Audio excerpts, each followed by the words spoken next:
Everyone, please like and share. Now, I'm going to, hold on, beloveds. Okay, I'm going to pull up this video with Gene Deal talking. That's the interview we did. You said that Diddy, he was an informant, and that went viral. And, you know, we got a good reaction for that. But you had some people that, you know, they was wondering, how do you know that Diddy was an informant? And they wanted you to go more into detail about it. Can you do that? Well, see, if I'm in the car with Kirk Burrows and him and our driver, and we go down to 26 Federal Plaza, I know 26 Federal Plaza is the FBI office. All right? Now, what they went down there and what paperwork they took down there, I did not know until I found out later that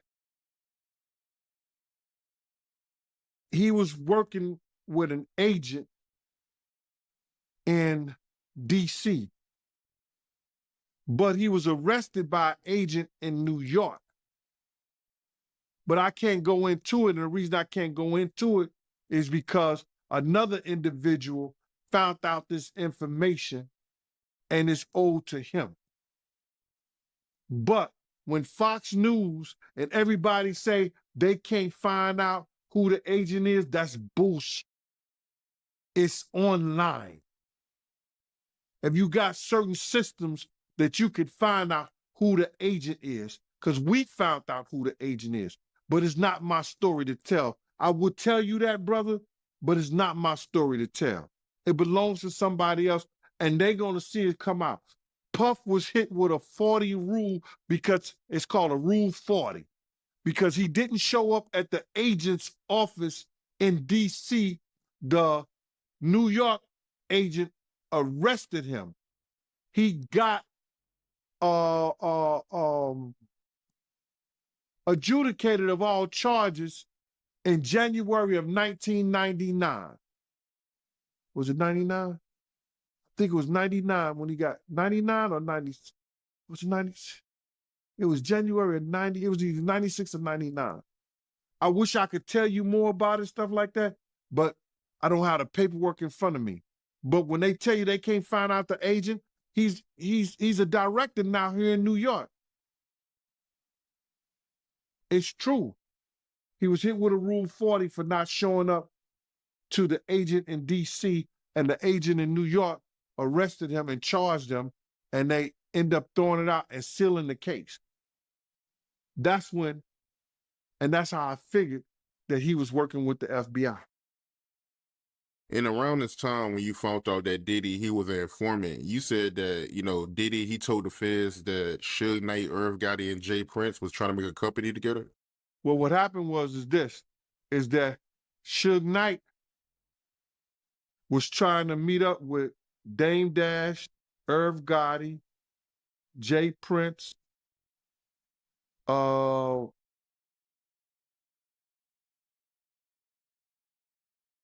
Eric B. No. They was trying to get a distribution company. You know what I'm saying? Distribute, publish their own music. They was trying to bring their money together and do that. And what I know of is that, and Jay-Z was a part of this, because I heard Suge probably spoke on this too, that Jay-Z and Puff had somebody write something up to say that they was trying to monopolize, get a monopoly on the industry and start their own distribution company. But Jay-Z was privy to this information, and Jay-Z was one of the ones that took it back to them. So what did they do? They bought Jay-Z off, to tell the short version of the story. And each one of these individuals had to make a blood sacrifice. So they told the higher ups, and that's when all those companies start going down, start coming up with federal charges and all kinds of, you know, things that's happened to them. You've seen it with Irv Gotti and them. You've seen it with Rockefeller breaking up and all that shit like that. That's what I was talking about. These 4 gentlemen had got together and was going to put up $30 million apiece to get in and create their own distribution company to distribute black music. These people got together and said, we'll never let it happen. It'll happen over our dead bodies. All in 1 week, I'm telling you the short version of the story. All in 1 week, they raided the offices of these 4 brothers. I'm going to say them again. Damon Dash, Suge Knight, Irv Gotti, and Jay Prince out of Texas. The FBI raided their offices and confiscated their records. All right, so you all heard it there. Please pay attention. Now, with that all being said, I'm going to play another video. You'll hear Professor Griff again, but you'll also hear from Jay Prince and Dame Dash. Like, sub, everyone, please like and share. I'm going to put an overlay on the screen.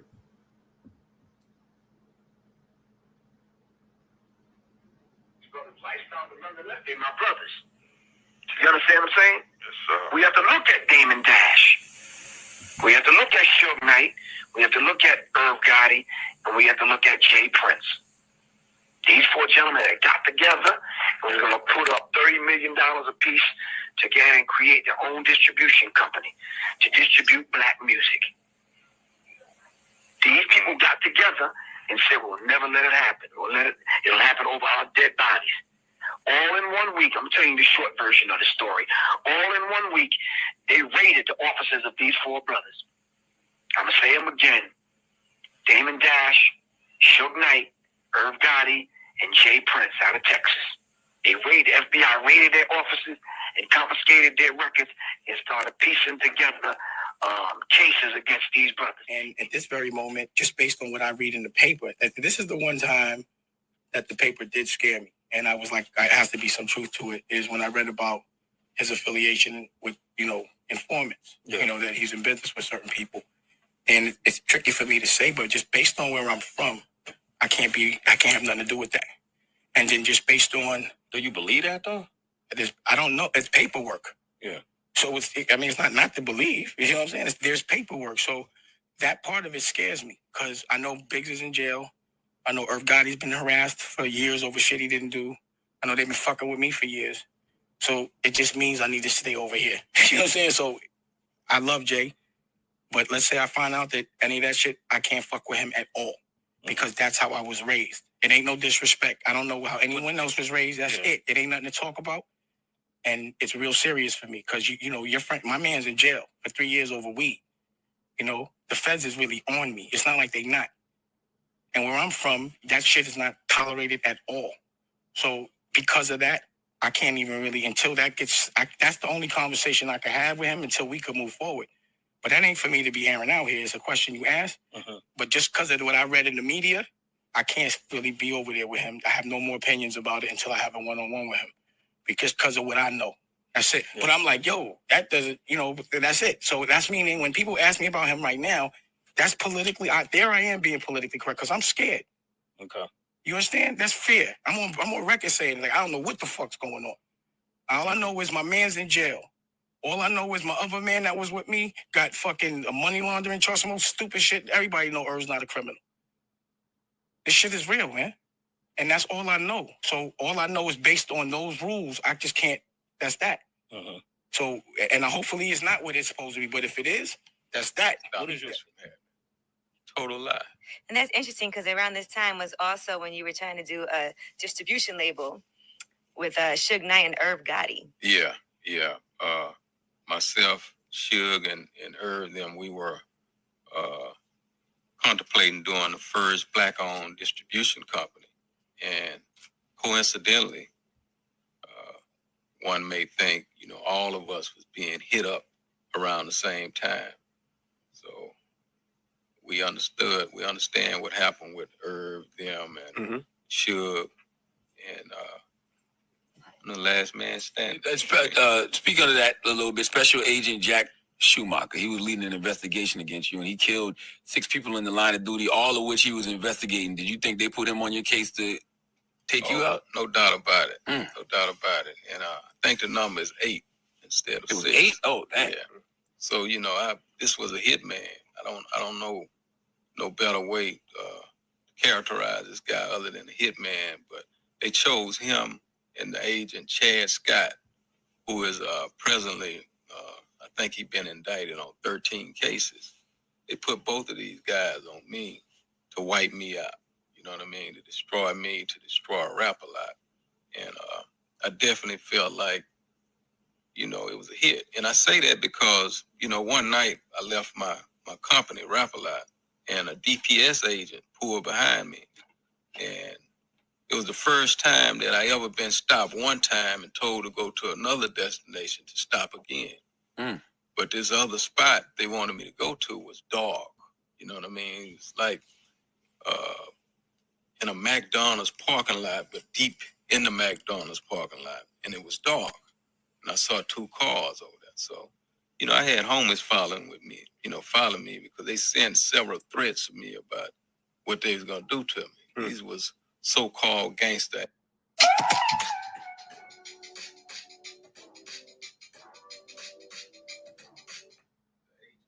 They let it be known, you know, they had jumped on a few of my guys, took jewelry, you know what I mean, money. You know, they was doing a lot of scandalous things. So as I pulled over and I looked in that parking lot, like, shit, I'm not pulling in that parking lot. So I pointed, I'm going to go over here to this service station. Pull fucking over on the loudspeaker, he told. I said, no, I'm going to go across here. So I went across the Shell service station, and the officer got out the car and was like, you were swerving. I say, what's the problem, officer? I say, no, I wasn't doing no swerving. Why you didn't pull over where I told you to pull over? I say, sir, I didn't want you to think I was trying to hurt you in that dark, and I didn't want to think you was trying to hurt me. What's the problem? You was swerving. I said, no, you got the wrong man. I don't drink. I don't even smoke. I wasn't swerving. At that time, he asked me, where are your guns? I say, my guns is under my seat. I say, my hands is on the steering wheel. What would you like me to do? How much money you have in your pocket? I say, well, you need some money or something? Why you asking me about my money? So I got out the car, right? And to make a long story short, you know, I'm watching his eyes, so I see him looking over at these guys. And I think some kind of move was made because one of the guys, Chad Scott, pulled over, and the man had like football paint on his eyes and an army fatigue suit. You know what I mean? He whispered something in his ear. And at that point, you know, they decided to give me a warning ticket. But when I got home, my bullets, a few of my bullets was missing out of my gun because he searched my car, right? And, you know, I went home and thought, like, you know, I don't know what they was trying to do to me in that dark, but it wasn't good. You know what I mean? And that was before I hired an investigator to investigate Schumacher.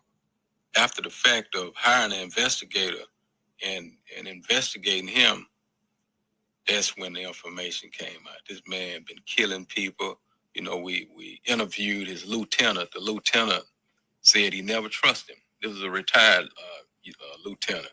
I never trusted him. The murders that he committed was always questionable. But the guys that he killed couldn't talk. So all I could see was myself being in that situation and with me having weapons. Bam, he reached for a weapon. You know what I mean? So over a decade later, now the very DEA agents, FBI agents reaching out to me to assist them with their own. You know what I mean? And it's an interesting thing. Whatever happened to that agent? Well, one of them got reprimanded at the time because when they went to his office, they found a Rap-A-Lot piece in his desk. The other one got put on a desk job, and ultimately they moved both of them out of Houston because they didn't want us to run into one another. Because what I done was I went to Washington, D.C., and I wanted to document that I was in fear of my life. You know what I mean? And I wanted to do that for a reason. You know, I'm not going to allow a man to just kill me and not defend myself. So I put them on notice. Y'all got a hitman out here that's trying to do me. Don't be mad if I come out on top. You know what I mean? So that was documented. All right, so you all heard that. You all heard that, so please pay attention. At the end of the day, Jay-Z and Diddy have been accused of being the feds. Now, I saw someone said, I think it was Overthoughts. I think it was Overthoughts who said that you care more about them R-wording people, physically hurting and harming people than snitching. Yes, absolutely, I do too. But the bottom line is that the reason that they were allegedly able to get away with doing those things for years, specifically Diddy, is because they were snitches. That's why they were able to get away with it, in my opinion. You see, when you're a whole snitch, a confidential informant, some things will be swept under the rug for you. So yes, of course, the nefarious things that they did specifically to other people is a bigger problem than them snitching. But I do believe that because they were snitches, is why they were able to get away with those things. Now, with that all being said, everyone, please like and share. Now, I'm going to go to this video because Jay Prince spoke specifically about a corrupt agent by the name of Chad Scott. And this isn't alleged, he absolutely was corrupt. And then also another one by the name of Jack Schumacher. Now, there was a case of a 1997 murder conviction under review after corrupt DEA agent was convicted of perjury. Okay, and this had something to do with, I believe it was Agent Scott. Okay, and this is a black man who was sent to prison supposedly under false pretenses. Okay, I'm going to share my screen. Everyone, please like and share. Thank you in advance. Just goes to show you what kind of people they were putting out there. And also, Jay Prince said that this one agent, I believe it was Schumacher, it could have been Chad Scott, I can't remember which, but one of those agents supposedly had deleted like 8 people. Okay, which I find very interesting. Please pay attention. New tonight at 10 o'clock, it was a 1997 murder case that didn't get that much attention at the time. A neighborhood dice game ending in gunfire.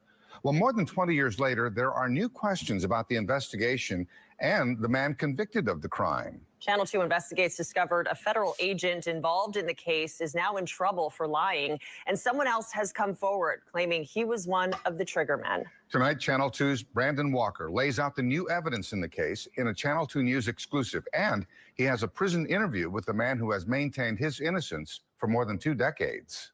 911, what's your emergency? An emergency spilled about a Fifth Ward parking lot. A dice game believed the beginning of what would be Earl Perry's final moments. A dice game, the focal point of one deadly dilemma. Mr. Burks, how are you? One for which Lamar Burks has done hard time. Nearly 19 years for murder. Convicted of a crime Burks says he didn't commit. Couldn't have committed, he insists. Did you at all even know Early Perry? No. Never seen the guy, never met him a day in my life. June 30th, 1997. The parking lot of T's Restaurant, the scene. The after-hour spot for food after a night out across Cavalcade Street at Mr. A's Club. That's where a group stopped by for a dice game, Earl Perry among them, and after a disagreement, bullets flew. Perry was shot 3 times, according to his autopsy, the fatal blow to the back. Where were you? Well, I was in Louisiana, en route to my sister's wedding. Burks's alibi hasn't changed since his first arrest, shortly after the killing, although prosecutors eventually dropped the charge after their sole witness said it was a case of mistaken identity. So how did they circle back to Burks? Seems a larger, more complex tale strings that together. Burks claims a crooked DEA agent locked him up. Now others who say they were there that early morning support his claims. Had you heard of Chad Scott and Jack Schumacher prior to your case? Sure. I mean, their names were in the street. You know, you couldn't, especially in the hip-hop community. In the 1990s, the hip-hop community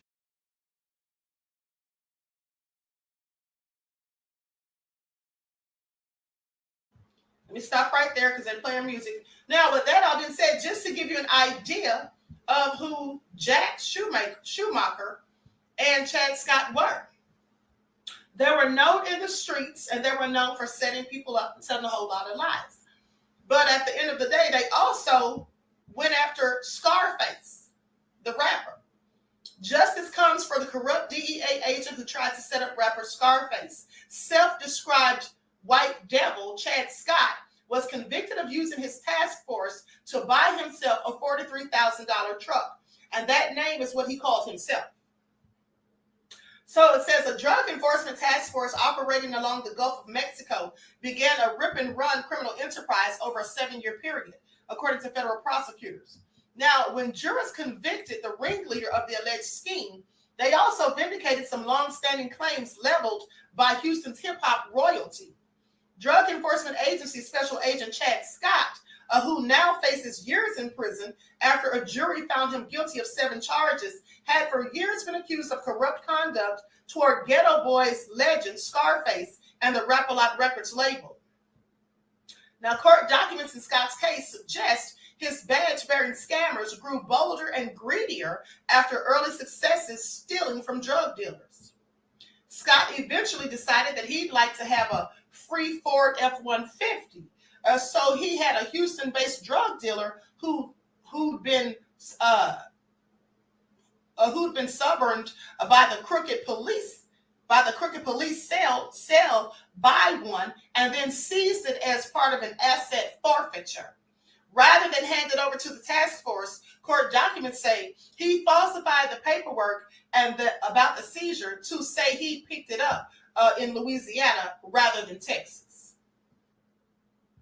Now, the change allowed Scott to start driving the $43,000 brand new truck as his work vehicle, rendering it, in effect, his personal chariot, whether he was on duty or off. Scott was convicted of multiple counts of perjury and related crimes of falsification related to the truck swindle and other rip and run scams. His co-conspirators, including multiple deputies from sheriff's departments around the New Orleans area, who scored plum assignments to the federal task force alongside him. Those were to face trial on related charges later, and the Department of Justice gave this information in the statement.